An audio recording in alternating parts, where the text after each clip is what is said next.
D'abord, je voudrais dire très sincèrement que j'ai refusé de prendre la parole parce que j'ai été très surpris que le 15 mars 2024, l'ex-coordonnateur général du mouvement progressiste utilise l'entête du parti pour convoquer la convention qui est l'instance suprême de notre mouvement.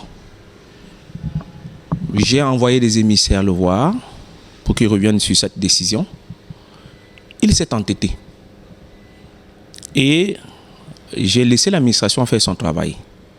Et conformément aux dispositions légales, le sous-préfet de Douala Premier a trouvé deux violations de dispositions. La première, c'est que M. Kindi n'avait plus qualité pour convoquer naturellement la convention du MP, n'étant plus militant et encore moins coordonnateur.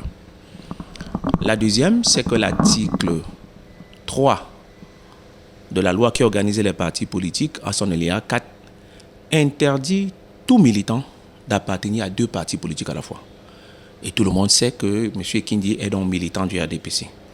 Donc on ne saurait être militant du RDPC, démissionnaire du MP et convoquer la convention.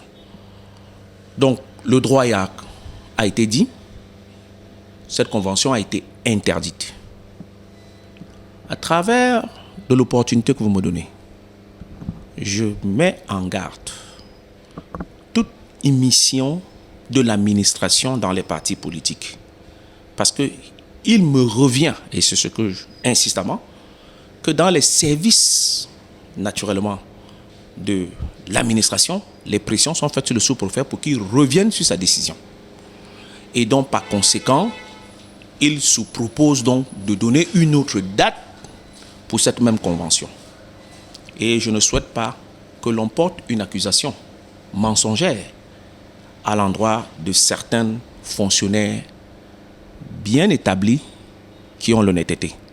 Et c'est l'occasion pour moi d'appeler à l'arbitrage assez solennel du ministre de l'administration du territoire pour qu'il puisse regarder ce dossier avec beaucoup d'objectivité afin que le problème qui se passe au PCRN ne puisse pas être transposé maladroitement au mouvement progressiste.